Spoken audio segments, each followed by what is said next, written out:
This video is going to show you how to make coleslaw the absolute easiest way possible.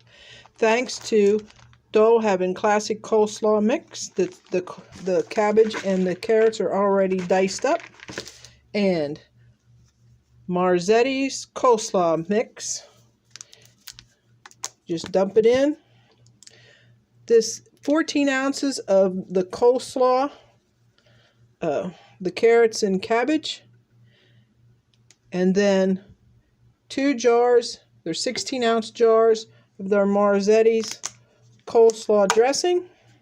Just dump it on there, and then you'll put it in the refrigerator for about an hour so all the dressing can really soak into the cabbage and the carrots. I'm going to put a little pepper on, a little salt on to taste.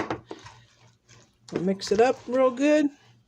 Put it in a container with a lid in the refrigerator for about an hour. Then you just serve it. Hope you like my easy coleslaw mix. Please like and subscribe to my channel. Till next time.